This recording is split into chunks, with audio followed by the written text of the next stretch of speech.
Salut YouTube, aujourd'hui nouvelle vidéo sur ce que certains appellent chez moi les tocs.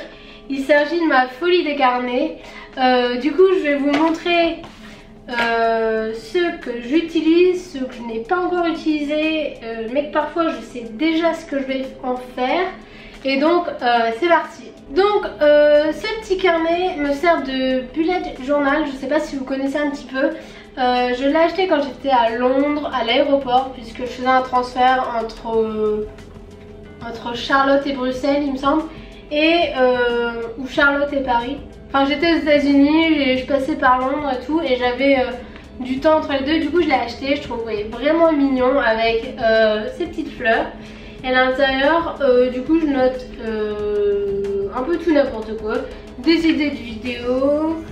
C'était un planning pour savoir ce que j'avais, et il y avait aussi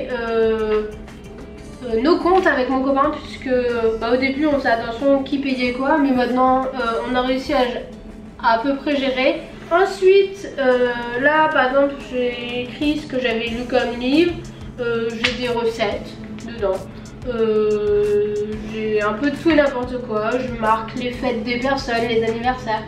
Et j'ai ces idées là tout simplement grâce à Pinterest. Si vous voulez aller voir, il donne vraiment de vraiment belles idées pour des carnets comme ceci. Donc ensuite j'ai ces deux carnets-ci que j'ai achetés sur le site de Natasha Birds. C'est elle qui fait les illustrations de ces deux beaux carnets. Ils sont vraiment très jolis. Donc dans celui-là je lui mets mes bons moments. Donc là il y a beaucoup de poneys. Là j'ai par exemple les tickets du cadre noir de ce mur que j'ai été voir avec ma maman. Là j'ai des photos de ma maman, de ma mamie. C'est vraiment un carnet que j'aime bien faire pour me souvenir des bons moments quand je vais pas bien. Ça me remotive, ça me repositive et voilà. Ensuite dans celui-ci il s'agit des défis d'étau. Donc c'est un groupe Facebook où à l'intérieur il y a plein de défis d'étau avec à chaque fois plusieurs niveaux en fonction de votre avancée en éthologie avec votre cheval. Et du coup moi à chaque fois je mets une photo, je mets comment ça s'est passé, je mets la date, comme ça si j'ai envie de le refaire je peux voir si je régresse ou si je progresse tout simplement. Ensuite, celui-ci, il s'agit d'un carnet qu'on m'a offert, et à l'intérieur, je mets ce que je fais pour YouTube. Donc, je mets, par exemple, là, c'est principalement ce qu'on se voit avec Céline.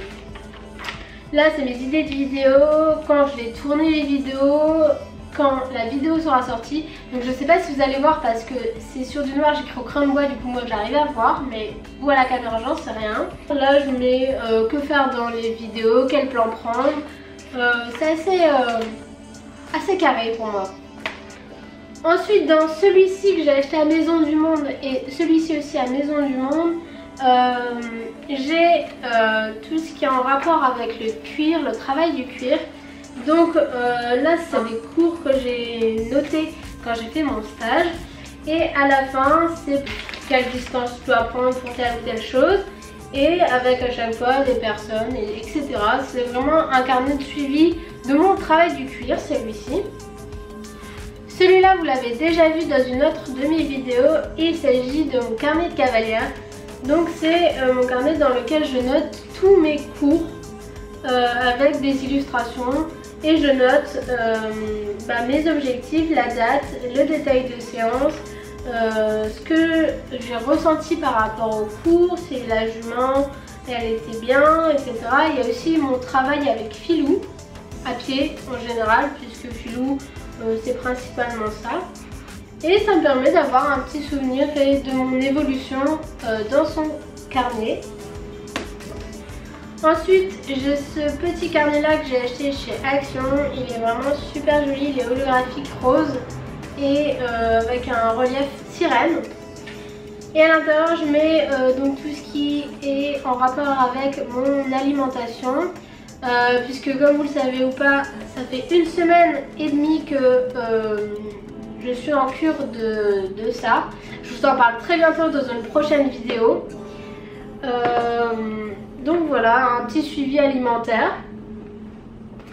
Ensuite, ce carnet que j'adore vraiment, c'est un très beau carnet. C'est un carnet pareil qu'on m'a offert avec des feuilles un peu, comment dire, peut-être recyclées ou je sais pas, mais vraiment très jolies. Et en fait là-dedans c'était un peu un journal de bord de lorsque j'étais aux États-Unis. Et du coup ça me permet d'avoir vraiment un beau souvenir de mes 3 mois là-bas. C'est écrit en anglais parce que quand on est toute la journée avec des Américains et tout, en fait on commence à penser américain, on pense anglais. Et c'est vraiment très drôle de voir que en fait j'ai passé mon temps à écrire en anglais là-dedans. En parlant de vieux carnets ou de carnets un peu plus authentiques, j'ai ces deux-là. Et par contre ces deux-là ils ne sont pas encore utilisés. C'est ma maman qui me les a ramenés d'Inde. Je sais pas quoi du tout en faire. Pour moi un carnet c'est assez sacré et j'écris pas n'importe quoi dedans. Du coup je veux pas les utiliser à écrire des conneries ou faire du brouillon. Du coup pour l'instant ils sont vides, mais bientôt je trouverai une utilisation. Ça c'est un petit carnet vraiment très fin, très bête, très basique. Et à l'intérieur je compte mettre les différents jeux Parelli puisque je les avais notés donc sur mon carnet des États-Unis lorsque j'avais eu un stage. Mais du coup je veux noter dans un carnet vraiment dédié que à ça et je vais prendre celui-ci. Et ensuite j'ai deux autres carnets que j'ai achetés chez Action. Alors les couleurs sont vraiment très sympas, pastel, rose, j'adore. Là il s'agit plutôt d'un planeur, donc c'est les jours de la semaine, une to-do list et des notes. Et ça va me servir un peu d'agenda, de savoir vraiment ce qu'il y a à faire pour les cours principalement ou lorsque j'ai des rendez-vous, je pense. Ça va être vraiment très sympa. Et celui-ci j'ai décidé de l'utiliser pour mes cours. À savoir que normalement je ne devrais pas avoir masse de cours cette année, c'est beaucoup des projets. Du coup je pense vraiment utiliser celui-là. Je trouverais ça dommage finalement de ne pas l'utiliser puisqu'il est vraiment très beau et pour des cours ça va vraiment motiver d'écrire dans quelque chose de vraiment sympa au lieu de feuilles volantes. Du coup voilà, j'ai trouvé une utilisation à ces carnets. Voilà, j'espère que cette vidéo un peu de ma folie des carnets vous aura plu, de savoir un peu ce que je mets dedans parce que vous savez que j'en utilise énormément. Mais souvent on se dit mais elle écrit tout et n'importe quoi dedans. Mais non, chaque carnet a son utilisation et je les utilise tous, c'est ça qui est assez dingue. Et je n'ai pas encore de carnet pour organiser mes autres carnets comme pourraient le penser certaines. Du coup voilà, je vous dis à très bientôt dans une prochaine vidéo. Ciao!